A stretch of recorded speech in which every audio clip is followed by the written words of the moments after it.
kita bisa berkumpul bersama dengan jumlah anggota KUL yang cukup banyak ya, meskipun tidak semua bisa hadir, saudara ya. Kita mengadakan acara malam hari ini juga persiapannya sebenarnya agak kurang ya.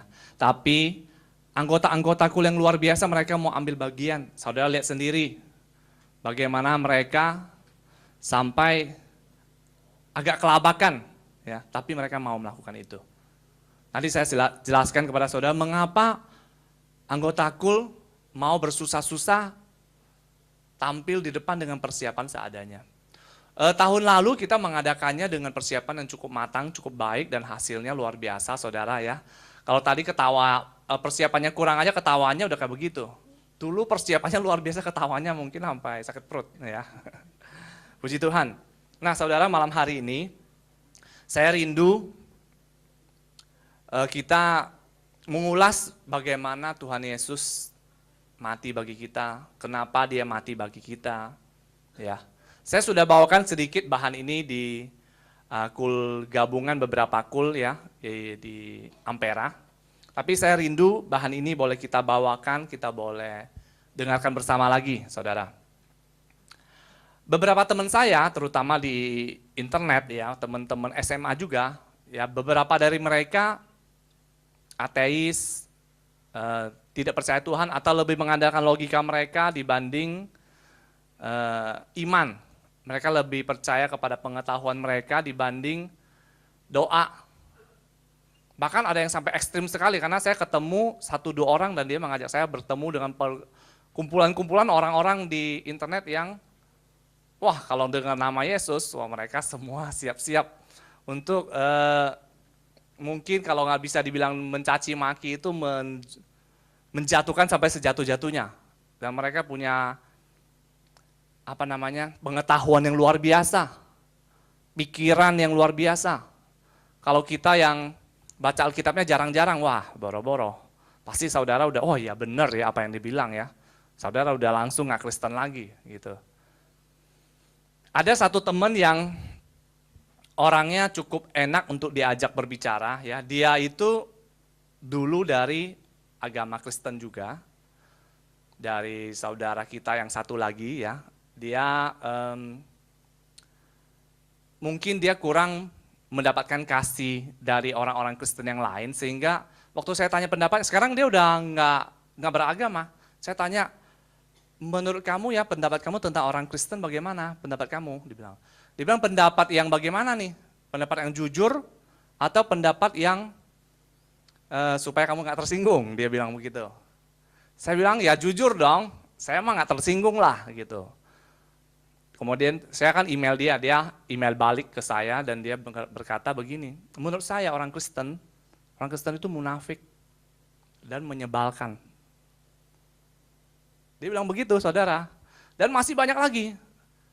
Saya tanya kenapa begitu, kenapa menurut kamu begitu? Emang ada orang Kristen yang baik gitu kan? Dibilang ada tapi jarang sekali, susah sekali ketemunya orang Kristen yang baik. Saya bilang munafik kenapa gitu? Bukankah banyak orang yang lebih buruk daripada orang Kristen?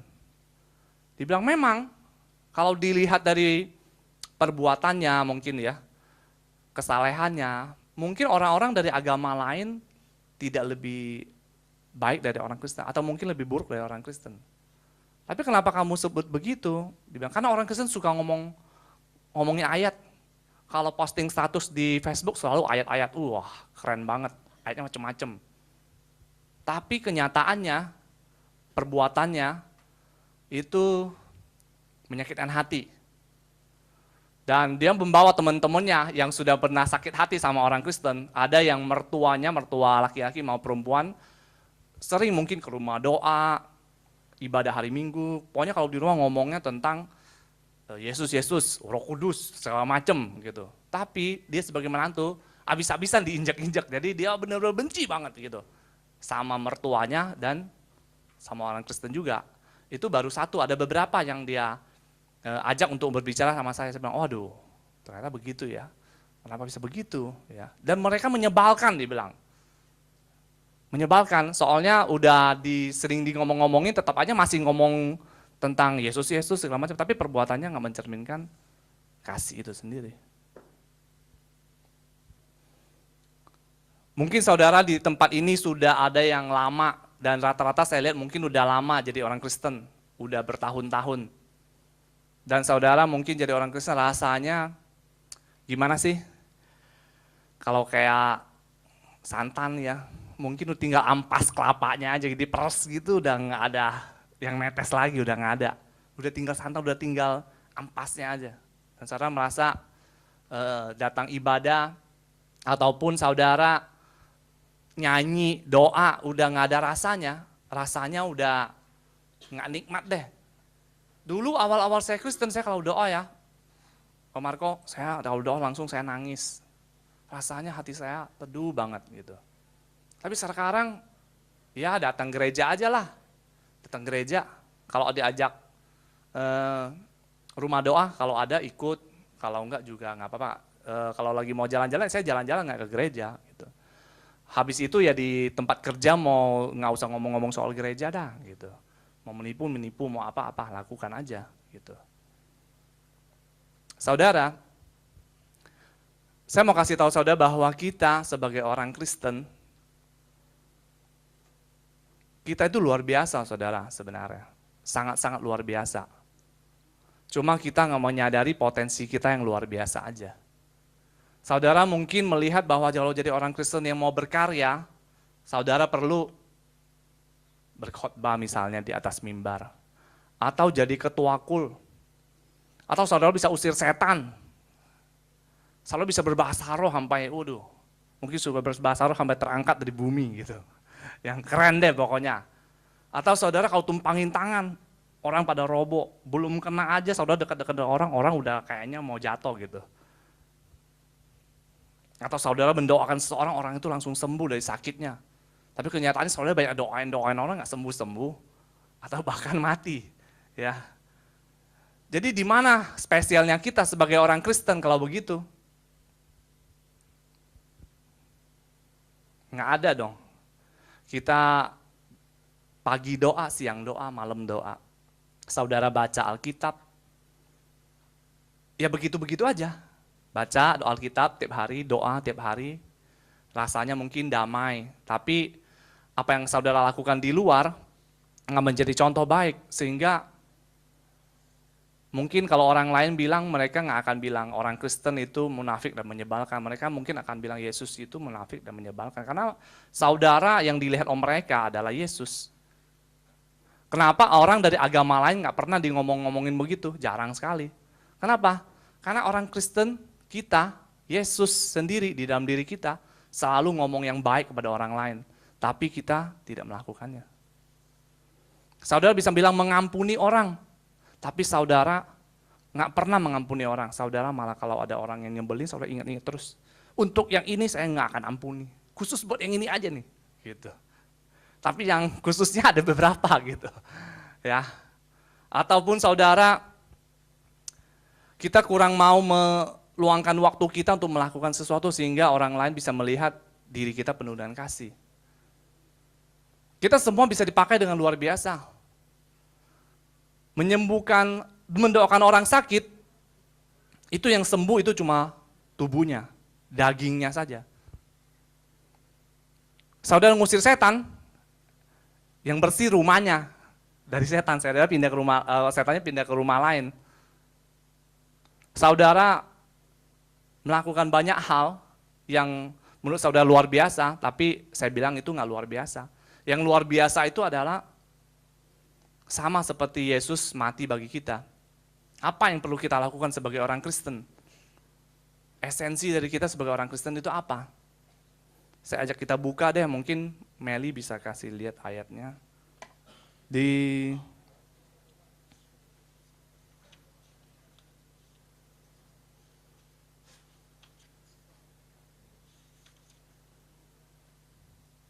Satu Yohanes 4 ya, nggak salah ya, 1 Yohanes 4 ayat 8, coba ditampilkan dulu.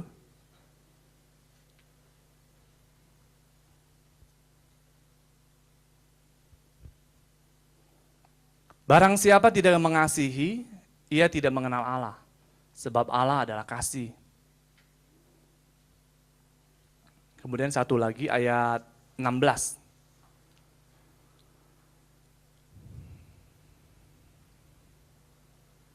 Kita telah mengenal dan percaya akan kasih Allah kepada kita. Allah adalah kasih. Dan barang siapa tetap berada di dalam kasih, ia tetap berada di dalam Allah dan Allah di dalam dia. Saudara pegang kata-kata ini. Allah adalah kasih.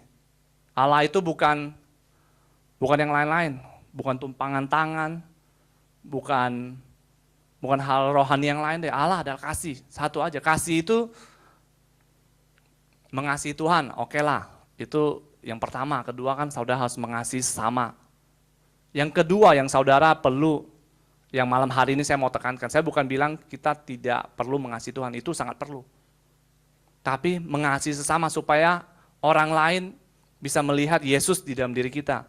Kita nggak malu-maluin jadi Yesus di dunia, wakil Yesus di dunia, nggak malu-maluin. Kalau saudara punya waktu, kasih itu saudara, bukan ngomong soal memberi sesuatu dalam jumlah besar. Kasih itu bukan pemberian, bukan harta, bukan materi. Kasih itu di dalam diri kita, di dalam hati kita. Kita pertama-tama belajar kasih dari siapa? Dari Yesus. Kenapa kita mau jadi orang Kristen? Saya percaya kita jadi orang Kristen bukan karena ada yang nginjilin kita. Atau saudara sakit berat, terus saudara disembuhkan dari sakit. Atau saudara bangkrut, kemudian saudara dibangkitkan kembali, harta saudara dikembalikan. Atau suami atau istri saudara kabur, kemudian dikembalikan lagi, terus saudara mau jadi Kristen. Kalau itu alasan saudara jadi Kristen, maka saudara udah salah jadi Kristen. Kenapa kita jadi Kristen? Karena Yesus mau mati bagi kita. Kasih yang sudah dia contohkan buat kita. Kasih yang paling besar, seseorang mau mati bagi orang lain. Itu yang paling besar. Saya nggak harapkan saudara melakukan itu. Tapi ada saatnya mungkin kalau Tuhan izinkan, Tuhan kasih kemampuan, saudara akan bisa lakukan itu. Itu kasih yang paling besar, mati buat orang lain. Tapi yang kita perlukan, yang Tuhan mau kita tunjukkan kepada orang lain, bukan kasih yang seperti itu. Ada orang tua yang uangnya banyak, rumahnya gede. Kemarin pembantu saya bilang sama saya, kok di sana ya, dia kan suka keliling satu komplek ya di daerah Pademangan, dibilang di sana di pojokan itu ada rumahnya gede banget tuh. Gitu. Saya kira untuk konveksi, tapi ternyata enggak. Jadi buat apa? Yang tinggal suaminya udah meninggal, yang bangun rumah itu udah meninggal, cuma ada anaknya 2 sama istrinya 1, rumahnya gede banget. Mungkin mereka keliling-keliling dalam rumah itu nggak ketemu-ketemu kali, saking gedenya. Banyak orang tua ya, dia mencari uang banyak, memberikan harta kepada anaknya, memberikan harta kepada istrinya. Tapi dia nggak memberikannya dengan kasih. Anak-anak yang dikasih sesuatu, mainan, PlayStation, handphone, komputer, laptop, apa segala macam. Kalau pemberiannya itu tidak dengan kasih, hatinya nggak ikut di dalam pemberian itu, anaknya berasa nggak? Nggak akan berasa anaknya. Anaknya berasa, kok orang tua saya memberikan saya ini banyak, tapi saya merasa sepi, saya merasa sendiri. Nggak ada, rasanya ada yang kurang, orang tua saya nggak memperhatikan saya, padahal udah dikasih banyak. Kasih itu bukan pemberian, kasih itu juga nggak perlu ngasih banyak-banyak, nggak perlu. Kasih itu sesuatu yang dari hati yang saudara memberikan suatu perhatian kepada orang lain. Itu kita belum ngomong soal Yesus nih, ngomong soal manusia aja nih, istri mengasihi suami misalnya. Memberikan bubur pakai teri, pakai kecap. Tapi dia memberikannya dengan kasih, dia layani suaminya. Suaminya pasti akan merasa tersentuh. Meskipun makannya cuma bubur dengan teri. Atau hal-hal yang sederhana. Kasih itu terlihat dari mata, dari gerak tubuh, dari sesuatu yang nggak kelihatan, hadirat dari manusia itu juga punya hadirat loh saudara, bukan cuma Tuhan.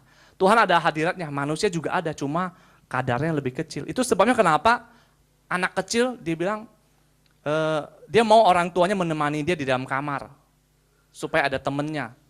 Tapi dia nggak ajak main orang tuanya, dia cuma main aja sama adiknya. Tapi orang tuanya di situ duduk aja dan dia merasa tenang karena ada hadiratnya. Dia merasa ada orangnya hadir di situ. Ada kasih yang diberikan. Tapi kalau saudara mau jadi orang Kristen yang membawa dampak, saudara perlu minta kasih dari Kristus. Belas kasihan dari Kristus. Belas kasihan Kristus itu kalau dicurahkan kepada saudara, saudara akan tahu, saudara akan bisa merasakan hal itu. Saudara nggak bisa mengasihi orang lain dengan kasih saudara sendiri. Nggak akan bisa, saudara nggak akan kuat. Mungkin bisa 1 orang, 2 orang. Kalau saudara senang, saudara bisa. Saudara lagi bete, lagi stres, lagi nggak ada duit, bukan dikasih, ditonjokin orang. Atau mungkin dimaki-maki. Tapi kalau saudara punya kasih dari Kristus, saudara bisa mengasihi orang, banyak orang, satu kelompok, sampai kepada satu negara. Saudara bisa berdoa untuk bangsa Indonesia, dan saudara bisa merasakan betapa saudara mengasihi bangsa ini. Saudara berdoa sampai nangis, berair mata, ingus hidung, ya sampai berasa, waduh, kok saya bisa merasakan itu gitu. Dan buat orang lain, waktu saudara bilang shalom sama mereka, atau saudara memberikan sesuatu kepada mereka, mereka bisa merasakan kasih, mereka bisa merasa kalau saudara bukan Kristen yang munafik, bukan. Mereka akan bisa melihat bahwa saudara ada terang. Garam, waktu saudara menghibur mereka, memberikan mereka nasihat, saudara mereka bisa tahu kalau saudara itu wakil Kristus di bumi. Kenapa cool? Cool itu apa sih, saudara? Community of love. Kalau ada orang bikin komunitas sepeda, naik sepeda ke kantor, namanya ada komunitasnya. Atau saudara lihat di jaket-jaket kan, komunitas motor, Mangga 2 Mall, Wisma Eka Jiwa, setiap gedung ada komunitas motornya. Apa yang sama dari mereka? Motor, mereka naik motor. Komunitas mobil, komunitas masak-masak, komunitas arisan, nah ketemunya arisan. Kalau community of love, komunitas kasih, apa sih persamaannya? Ada kasih, mereka mau jadi kasih. Buat siapa? Belajar mengasihi di Cool. Belajar mengasihi dari Cool, nanti bisa mengasihi tetangga, mengasihi orang kantor, mengasihi bapaknya, ibunya. Itu persamaannya. Jadi saudara kalau yang sekarang udah ikut Cool, kenapa mereka mau susah-susah ke depan? Kalau saudara mikir, aduh gua sih malu tuh, kayak begitu. Tapi saya bilang saya bangga. Meskipun waktunya mepet, tapi mereka tetap mau ambil bagian. Dan saya percaya motivasi mereka bukan supaya keren atau gimana gitu kan. Kalau kita lihat kan lucu sih, keren sih enggak. Tapi hatinya ada di situ, kasihnya ada. Itu. Kita perlu seperti itu saudara. Sehingga tidak lagi Yesus itu dilecehkan. Amin saudara.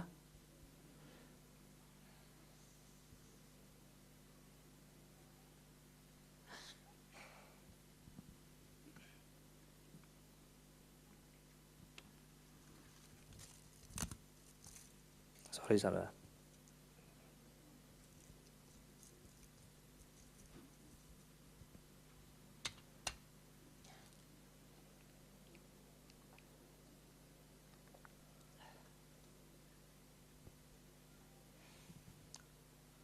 Saudara perlu jadi kasih. Saudara tutup mata saudara. Makin berdiri saudara.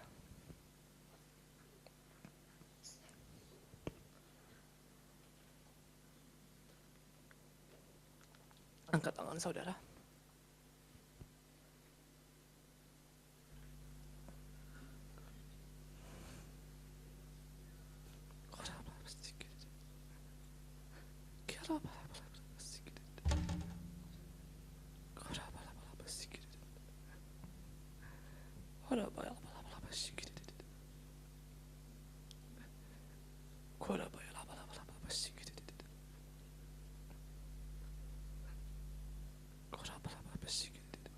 Kami rindu Engkau Tuhan.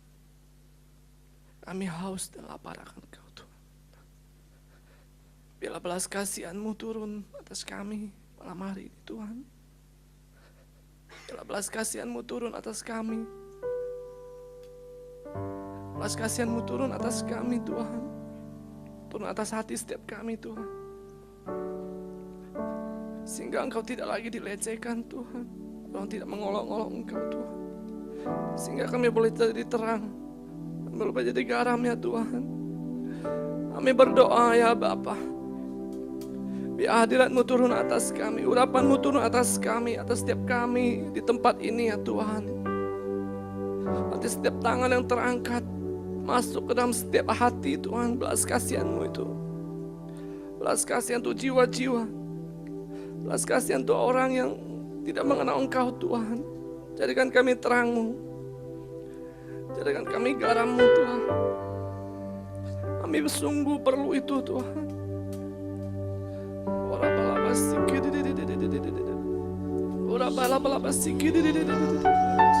Pada saat kami berdoa ya Tuhan, ada belas kasihan yang luar biasa Tuhan turun atas hati setiap kami. Lembutkan hati kami yang keras Tuhan. Biarlah mulai malam hari ini ya Bapa. Biarlah mulai malam hari ini ya Tuhan. Kemanapun kami pergi ya Tuhan. Orang lain boleh melihat bahwa Engkau Tuhan Yesus ada di dalam kami. Kami berdoa ya Bapa. Biar Engkau curahkan belas kasihan-Mu atas kami ya Bapa. Beri api-Mu Tuhan. Beri hujan-Mu bagi kami.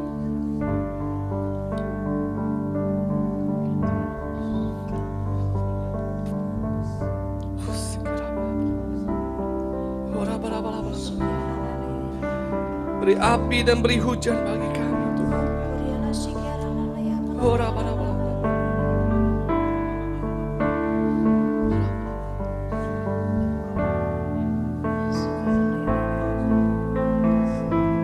Beri hati-Mu bagi kami Tuhan. Beri hati-Mu bagi kami Tuhan. Tanpa kasih-Mu dalam hati kami Tuhan, kami tidak bisa hidup lebih lama Tuhan. Untuk melewati tahun depan pun kami tidak sanggup Tuhan. Kami akan berjalan tapi kami akan seperti orang mati Tuhan. Karena tidak ada kasih-Mu dalam hati kami Tuhan.